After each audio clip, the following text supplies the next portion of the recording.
Bonjour, chers auditeurs. Ici Éric Lantier au microphone et bienvenue à ce tour d'horizon du 6 décembre 2019. Eh bien, aujourd'hui, mesdames et messieurs, il est question de la survie des journaux du groupe Capital Média. Et oui, mesdames et messieurs, peut-être que vous allez me dire, Éric, ça me passe 6 pieds par-dessus de la tête. Pour ceux qui sont en Europe, 6 pieds, c'est un peu moins de 2 mètres. Mais c'est une expression également qui dit, là, lâchez-moi les baskets avec les journaux du groupe Capital Média. Pourquoi c'est important pour moi? Et c'est important de vous le communiquer parce que ça a un impact sur nos régions. Ça a un impact sur notre culture. Et oui, et je vais vous expliquer pourquoi. Il y a deux façons d'assurer la survie de ces journaux-là. Et parmi ces deux façons-là, on va voir que ça a un impact sur notre culture. Premièrement, si un groupe d'investisseurs, achète les 6 journaux en bloc, eh bien, à ce moment-là, ça va faire en sorte qu'il va y avoir des gens qui vont diriger l'idéologie du journal. Mais il y a une autre façon, c'est d'acheter un journal à la fois. Donc, il y a des investisseurs qui s'intéressent, par exemple, aux journaux du Saguenay-Lac-Saint-Jean, le quotidien Le Progrès Dimanche, un autre groupe d'investisseurs qui s'intéresse au Soleil de Québec, un autre aux Nouvelliste de Trois-Rivières, un autre à la Tribune de Sherbrooke, un autre à la Voix de l'Est de Granby et un autre qui s'intéresse au journal Le Droit dans l'Outaouais. Maintenant, donc, il y a deux façons. Acheter les 6 journaux en bloc ou acheter un journal à la fois, région par région. Si on regarde les deux aspects, et ça touche deux philosophies, deux visions différentes, on regarde simplement Québécois Média, qui voudrait acheter les 6 journaux, qui se dit, nous, on est bien placés pour acheter ces journaux-là. On a l'infrastructure, on a l'organisation, on a des équipes à tous les niveaux. Et donc, on peut assurer la survie économique de ces journaux-là. Maintenant, ce que ça crée, c'est une concentration idéologique, une concentration éditoriale.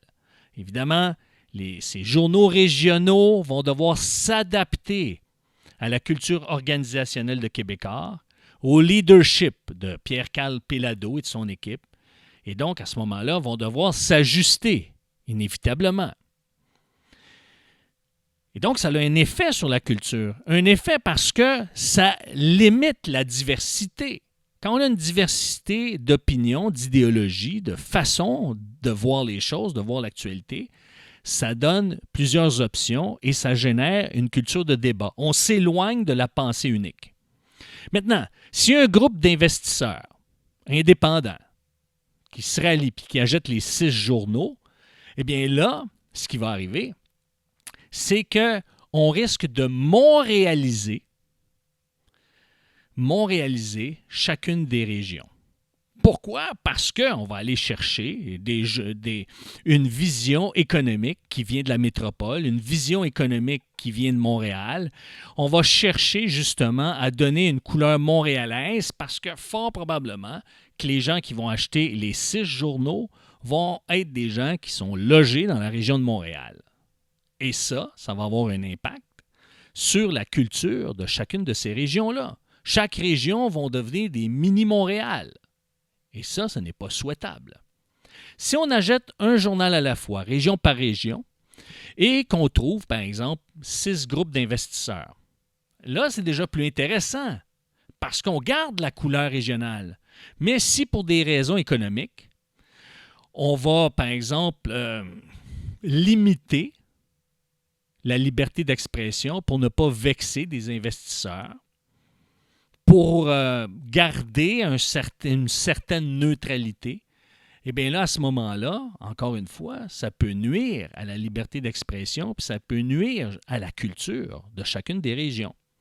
Par contre, si chacune des régions se mobilise, et c'est le cas en ce moment, dans la plupart de ces 6 régions-là, j'ai contacté les chambres de commerce de ces 6 régions-là, et la plupart de ces régions, eh bien, on est en train de se mobiliser pour trouver des façons, on est en train de réfléchir, on est en train de se donner des moyens pour assurer la survie de ces journaux-là.